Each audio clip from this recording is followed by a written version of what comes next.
Assalamualaikum warahmatullahi wabarakatuh. Waalaikumsalam warahmatullahi wabarakatuh. Bismillahirrahmanirrahim. Alhamdulillahi rabbil alamin. Wassalatu wassalamu ala ashrafil mursalin, imamil muttaqin, sayyidil ghurril muhajjalin, wa ala alihi wa ashabihil mujahidin at-tahirin, amma ba'du. Saudara-saudara kaum muslimin rahimakumullah. Satu hari ketika seorang ulama besar bernama Al-Imam Al-Faqih Abu Lais tengah berjalan-jalan di dekat kota Basrah, berkelumpulah sekelompok orang di dekat beliau. Mereka datang mengajukan satu pertanyaan. Imam, kami ingin bertanya. Di dalam Al-Quran itu Allah Subhanahu wa ta'ala menjelaskan, Ud'uni astajib lakum. Berdoalah kepadaku, aku akan jawab doamu. Mintalah kepadaku, aku kabulkan permintaanmu. Itu dan begitu janji Allah di dalam Al-Quran. Kami, kata orang-orang tadi, sudah lama berdoa kepada Allah. Tapi kenapa sampai sekarang doa kami ini belum dikabulkan? Katanya, Ud'uni astajib lakum. Kalau kamu berdoa, aku jawab, aku penuhi, aku kabulkan doamu. Itu janji Allah. Kami sudah lama berdoa pagi, sore, siang, malam. Nyatanya sampai sekarang doa kami belum dikabul-kabulkan. Ini bagaimana? Apa ayat Quran salah? Apa Tuhan lagi lempengan nggak denger?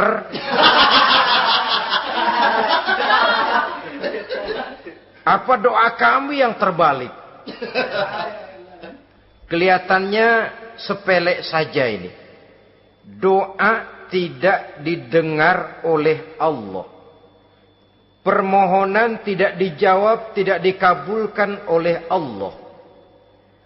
Tapi sebenarnya kalau kita mau merenung, kemalangan apa yang paling besar dalam kehidupan ini, selain daripada kalau permohonan dan doa kita sudah tidak dihiraukan oleh Allah.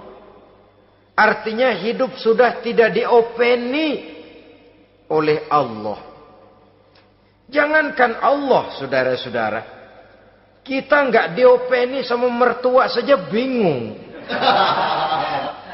Ini mertua diem aja, kalau saya salah apa salahnya, kalau ada yang dikepengenin apa kepengenannya, boyak ngomong kenapa diem begitu. Ini tidak diopeni oleh Allah. Kemalangan apa yang lebih malang selain daripada kalau doa sudah tidak didengar oleh Allah. Itu sudah kemalangan yang paling malang, lebih malang dari kota Malang saya kira.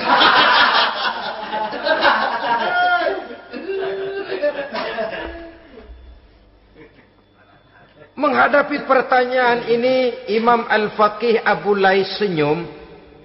Lalu beliau berkata, tuan-tuan, tahu kenapa doa tuan-tuan tidak dijawab? Permohonan tidak dikabulkan? Allah sudah tidak memperdulikan tuan-tuan ini? Kami tidak tahu, Imam, maka kami bertanya. Begini, hati tuan-tuan itu mati.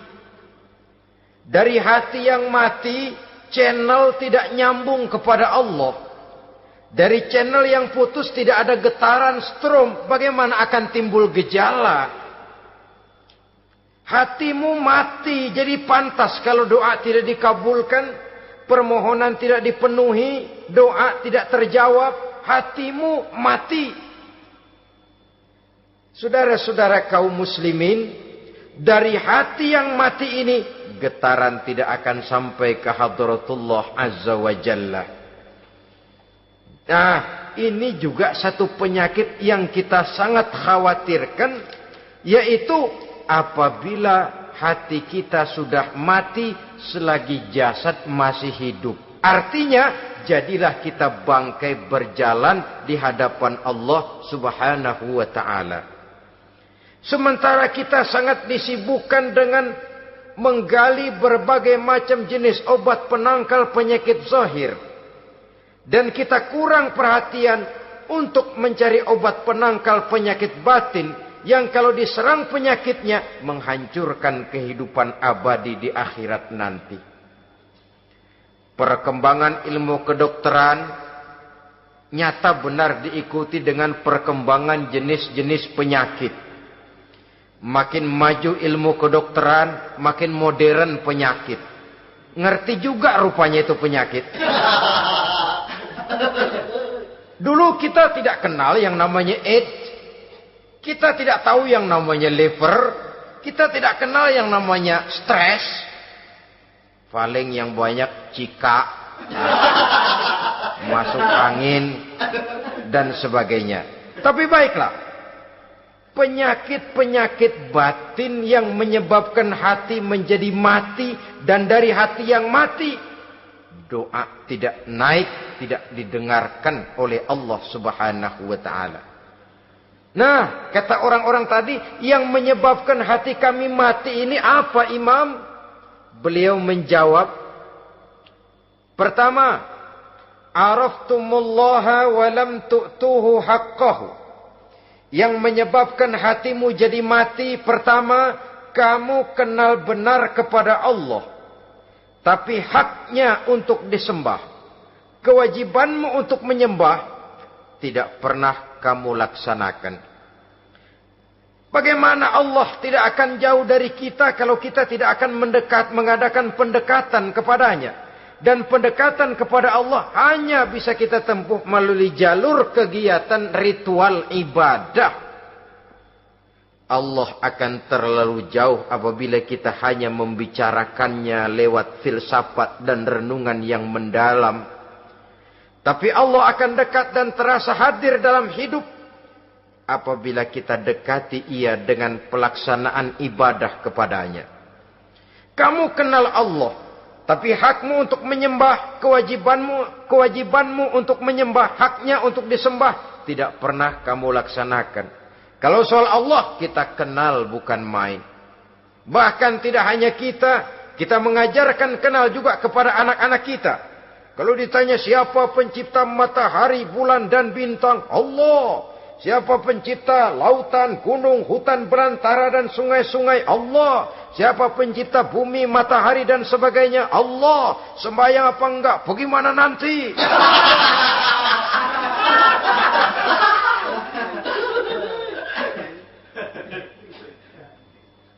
Tanpa pendekatan, Allah akan jauh. Apabila Allah jauh, maka doa tidak akan didengarkan olehnya. Oleh sebab itu, logika mengajarkan kepada kita, berpayahlah dulu, wa mal ladzatu illa ba'da ta'ab. Inna ma'al usri yusra.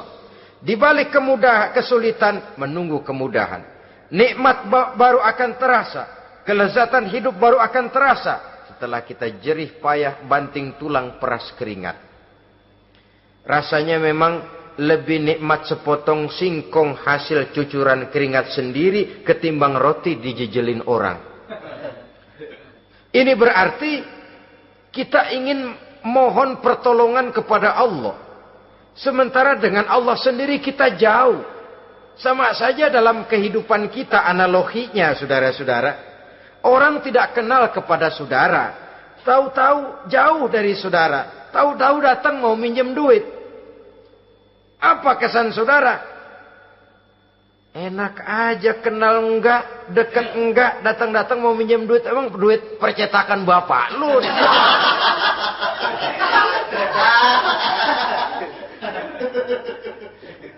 Sedangkan yang kita kenal, sedangkan yang kita bertemu tiap hari, Sedangkan yang sering datang ke tempat kita, kalau satu saat dia pinjam duit, toh kita kadang-kadang masih mikir.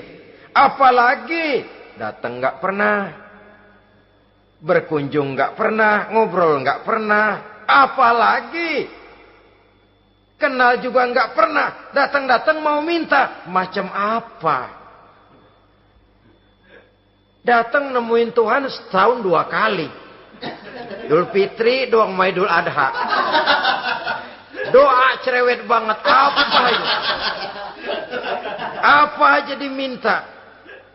Saudara hadirin, bagaimana doa akan kabul, permohonan akan dijawab? Jikalau kita jauh dari Allah, kita kenal Allah, haknya untuk disembah, kewajibannya untuk menyembah, tidak pernah kita laksanakan. Itu yang menyebabkan hati kita lalu menjadi mati. Padahal mengenal Allah, setelah mengenalnya, mengadakan pendekatan kepadanya melalui ritual ibadah yang dicontohkan oleh Rasulullah Sallallahu Alaihi Wasallam. Ini hal pertama yang menyebabkan hati jadi mati. Kamu terlalu kenal Allah, tapi tidak pernah menyembah kepadanya. Sama aja orang kerja kagak, habis bulan mau minta gaji. Karena kita jitak kepalanya. Macam apa? Kerja enggak, tahu-tahu datang mau minta gaji. Kerja dulu yang baik, habis bulan baru. Enggak diminta pun memang sudah ada jatahnya. Ibadah dulu kita kepada Allah. Soal Allah memberikan karunia kepada kita, itu hak Allah. Apabila kita dekat dengannya, ibadah yang kita laksanakan benar, karunia itu akan datang kepada kita. Saudara-saudara, yang kedua yang menyebabkan hati jadi mati, qara'tumul Qur'an walam ta'malu bih.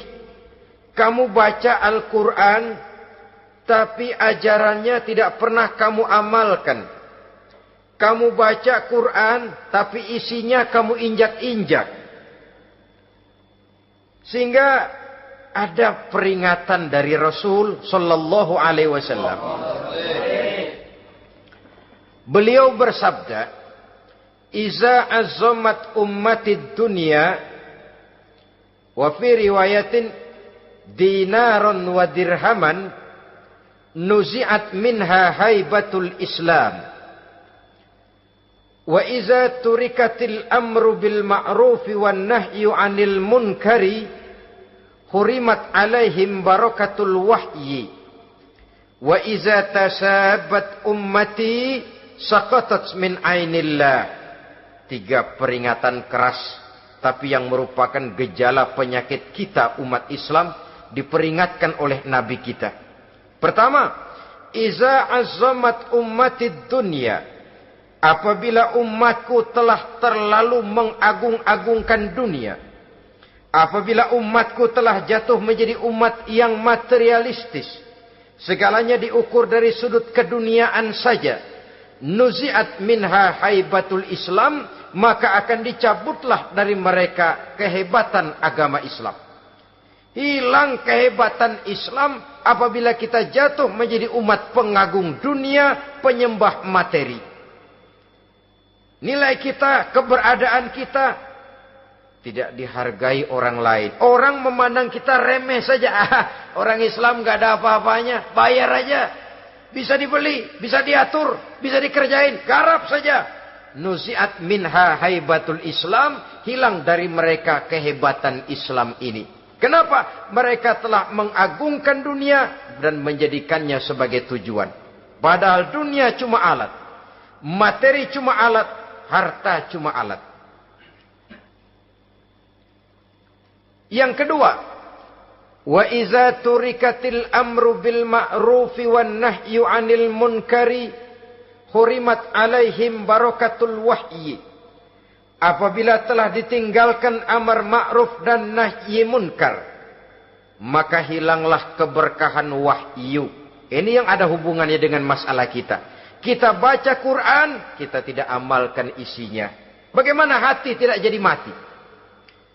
Amar ma'ruf dan nahi munkar ditinggalkan orang, hilang keberkahan wahyu. Pada saat itu boleh jadi Quran ada, tapi cuma tinggal tulisan saja. Islam ada, cuma tinggal sekedar nama saja. Diseminarkan, disimposiumkan, dimuktamarkan, tapi tidak dijabarkan dalam kehidupan sehari-hari. Apabila amar ma'ruf dan nahi munkar telah ditinggalkan orang, hilang keberkahan Quran itu. Akibatnya apa? Apabila amar ma'ruf tidak lagi digalakkan orang, nahi munkar tidak dilaksanakan orang, lalu orang menilai sesuatu menurut seleranya sendiri. Mana yang ma'ruf, mana yang munkar, tidak ada lagi patokan utama. Kalau baik kata otaknya, dia kerjakan. Tidak baik menurut otaknya, dia tinggalkan. Agamanya adalah otak, berhalanya adalah akal. Akhirnya umat kehilangan pedoman. Tidak lagi jelas mana batas yang ma'ruf, mana batas yang munkar. Dalam kondisi sedemikian, akhirnya akan terjadi penjungkiran nilai. Paling celaka nantinya, yang ma'ruf malah dianggap munkar, yang munkar malah menjadi ma'ruf. Peringatan ketiga dari Nabi, wa iza tasabat ummati saqatat min ainillah. Apabila umatku sudah saling berbantahan, apabila umatku sudah saling caci memaki, saqatat min ainillah, jatuhlah mereka dalam pandangan Allah Subhanahu wa taala. Hilang wibawa umat yang sudah saling mencaci maki, saling menjatuhkan, saling gasak, gesek, gosok. Justru agama menganjurkan kita ini saling asah, asih, asuh. Kadang yang kita praktekkan kita ini saling gasak. Yang kedua, saling gesek. Yang ketiga, saling gosok. Gasak, gesek, gosok. Kacau kita ini. Saling gasak, menjegal kawan seiring, menggunting dalam lipatan. Saling gosok, fitnah sana, fitnah sini. Saling gesek, sikut kiri, sikut kanan. Tidak peduli orang lain luka dan sebagainya. Yang penting dia bisa nangkring. Jatuh kita dalam pandangan Allah apabila umat sudah saling mencaci maki. Maka kita kembali kepada persoalan. Hal kedua yang menyebabkan hati jadi mati, qara'tumul Qur'an walam ta'malu bih. Kita baca Al-Quran, tapi ajarannya nyaris tidak kita amalkan di dalam kehidupan kita. Akibatnya hati lalu jadi mati. Itu yang kedua. Yang ketiga, yang menyebabkan hati jadi mati dan doa tidak terjawab, idda'aitum annakum min ummati Muhammadin sallallahu alaihi wasallam wa lam ta'malu bi sunnatihi. Kamu mengaku, kamu memproklamirkan diri sebagai umatnya Nabi Muhammad, tapi sunnahnya tidak pernah kamu amalkan. Malahan perkembangan paling akhir, bukan saja tidak mau mengamalkan sunnah, malah mengingkari sunnah. Inna lillahi wa inna ilaihi raji'un. Oh, Nabi Muhammad itu manusia biasa seperti kita. Sebagai manusia dia bisa salah. Dan ternyata hadis banyak yang palsu. Yang otentik cuma Quran. Selebihnya adalah sejarah. Tidak ada itu sunnah. Langsung saja kepada Quran. Oh, hadis itu bukan sumber hukum. Oh, tidak perlu mengamalkan sunnah. Saudara-saudara kaum muslimin, mengaku kita umat Nabi, tapi sunnahnya kita campakkan, tidak kita amalkan. Setelah tidak kita amalkan, kita campakkan. Setelah kita campakkan, kita ingkari pula. Inna lillahi wa inna ilaihi raji'un. Bagaimana hati tidak jadi mati? Kalau siang malam kita memproklamirkan diri sebagai umat Nabi Muhammad, sementara sunnahnya kita campakkan, kita abaikan, dan kita ingkari dia. Sunnah itu. Padahal jikalau sekarang kita mengenal Islam, jikalau kita sekarang ngerti halal haram, tahu hak batil, bisa memilah dan memilih antara yang ma'ruf dengan yang munkar, itu utamanya adalah karena jasa Nabi Muhammad sallallahu alaihi wasallam. Yang dari generasi ke generasi dilanjutkan oleh para sahabat, oleh tabi'in, oleh tabi'in, terus oleh para ulama-ulama sampai kepada kita sekarang ini. Walaupun beliau hanya berfungsi sebagai penyampai, tapi kepribadiannya dijadikan model oleh Allah Subhanahu wa taala di dalam kita melaksanakan kehidupan beragama. Bahwa beliau manusia seperti kita, memang dalam arti unsur biologisnya ya manusia, punya darah, punya daging, punya hati, punya perasaan, bisa sedih, bisa gembira, tetapi beliau itu termasuk basyarun la kal basyar, manusia yang tidak seperti manusia pada umumnya, punya spesifik. Dan itu wajar sebagai seorang Rasul pilihan Allah, apalagi merupakan Rasul pilihan dari sekian puluh pilihan. Bahwa jamrud itu batu, memang, tapi nilainya kan berbeda dengan batu kolar. Satu truk batu kolar dengan barangkali segenggam batu jamrud, nilainya tentu jauh lebih mahal batu jamrud. Kalau soal batunya, sama batunya, tapi nilainya berbeda karena esensinya berbeda. Kita manusia, Nabi Muhammad juga manusia, sama manusianya memang, tapi kualitasnya, nilainya tentu jauh panggang daripada api. Itu sebabnya Allah menjadikan beliau sebagai model. Laqad kana lakum fi Rasulillahi uswatun hasanah. Di dalam diri Rasul itu terdapat contoh teladan yang sangat baik bagi kita. Oleh karenanya, pada pertemuan kali ini, apabila kita konsekuen mengaku umat Nabi Muhammad, marilah konsekuen juga menegakkan sunnahnya. 3. Yang keempat, yang menyebabkan hati jadi mati dan doa tidak terjawab, akaltum ni'mata rabbikum walam tashkurulah. Tiap hari kamu makan nikmat Tuhanmu, tapi kamu tidak pernah mau bersyukur kepadanya, kepada Allah Subhanahu wa taala. Nikmat Tuhan kita doyan banget. Tidak pernah sehari dan sesaat pun terlepas diri dan hidup ini dari nikmat-nikmat yang diberikan Allah. Sejak kita bangun tidur sampai tidur kembali, bahkan tidur itu sendiri, di pasar, di sawah, di kantor, dimanapun kita berada, nggak pernah nikmat Allah berhenti. Hidup kita dalam alam diberikan segala fasilitas untuk menunjang kehidupan. Nggak pernah Allah pasang pajak matahari, nggak pernah Allah pasang pajak gas udara. Nikmat-nikmat yang banyak itu tiap hari kita kecap, tiap hari kita nikmati. Tapi kita tidak pandai bersyukur. Padahal Allah memberikan peringatan keras dalam hadis qudsinya. Man lam yashkur ala na'mai wa lam yasbir ala balai falyakhruj min tahti samai wal yatlub rabban siwaya. Siapa yang tidak mau bersyukur terhadap nikmat yang aku berikan kepadanya, dan tidak mau bersabar terhadap ujian yang aku berikan kepadanya, silahkan keluar saja dari kolong langit ini dan cari Tuhan selain aku. Diusir oleh Allah. Kalau orang tidak mau bersyukur terhadap nikmat yang aku berikan, dan tidak mau bersabar terhadap ujian yang aku timpakan, keluar dari kolong langitku, keluar, cari Tuhan selain aku. Diusir. Lah yang ngusir Allah. Anak sekarang bilang mau ke Menong.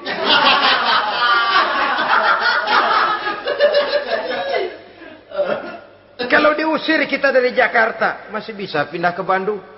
Diusir kita dari Bandung, bisa pindah ke Jogja, Solo. Diusir kita dari Indonesia, bisa pindah ke Singapura, Malaysia. Diusir dari kolong langit, mau cari langit mana lagi? Kalau kau tidak mau mensyukuri nikmatku, tidak sabar terhadap ujian yang aku berikan kepadamu, keluar saja, keluar dari kolong langitku ini, cari Tuhan selain aku. Kalau istilah kita mah Tuhan, jengkel banget udah itu.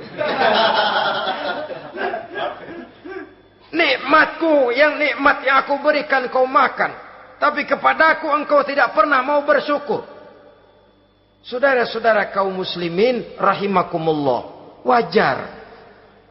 Kita dulunya tidak ada, sekarang ada, nikmat. Susunan biologis manusiawi kita demikian cantik, nikmat. Tinggal di bumi, fasilitas yang kita perlukan disediakan, tinggal kemampuan kita mengelolanya. Nikmat. Diberikan kita otak yang membedakan kita dengan binatang, nikmat. Diberikan kita agama, diutus para rasul untuk jadi model dalam kehidupan kita, nikmat. Kalau cara kita emang kurang apa sih? Apa yang kurang, hai manusia? Engkau tidak ada, aku adakan. Kalau aku perintahkan kau tinggal di bulan, mungkin kau tidak akan sanggup hidup. Begitu lahir juga kelepek-kelepek habis. Ya nggak ada HO2 toh di bulan. Mau ngisap apa? Aku tinggalkan kau, aku perintahkan tinggal di permukaan bumi. Alamnya indah, fasilitas serba menunjang. Nikmati semuanya, semuanya untuk kamu, semuanya. Satu pintaku, syukuri nikmat yang aku berikan kepadamu. Ya bukan cuma syukur dalam ucapan, syukur dalam perbuatan. Banyak nikmat yang diterima, makin banyak dia sujud, makin banyak dia ruku, makin banyak dia mengadakan pendekatan kepada Allah. Syukur dalam artian berupa tindakan dan perbuatan, mempergunakan nikmat sesuai dengan kehendak yang memberikan nikmat itu sendiri kepada kita. Saudara-saudara kaum muslimin rahimakumullah. Ini penyakit yang keempat. Kamu makan nikmat Tuhanmu, tapi kamu tidak pernah pandai bersyukur kepadanya. Mensyukuri nikmat yang diberikan tadi. Bagaimana hati tidak jadi mati? Kita sibuk mempersolek jasmani, mencari obat penangkal penyakit zahir. Maka yang ramai di zaman sekarang, saudara lihat, salon, fitness, senam, macam-macam jenis. Tidak ada salahnya dan tidak ada jeleknya. Tapi kalau itu sampai melupakan kita kepada memperindah batin, memperbaiki jiwa, artinya bukankah kita perlahan tapi mempersiapkan diri menjadi bangkai berjalan di hadapan Allah. Dengan operasi plastik, yang pesek jadi mancung, yang sipit jadi belok, kulit keriput jadi kencang, pipi terlalu cekung bisa diatur. Saudara-saudara, tapi kalau hati yang rusak, jiwa yang rusak, kemana lagi kita akan berobat kalau bukan kepada agama? Maka hati itu jadi mati apabila kita selalu memakan nikmat Allah dan tidak pandai mensyukuri nikmat itu. Dari hati yang mati tidak akan ada getarannya. Oleh sebab itu doa tidak terjawab.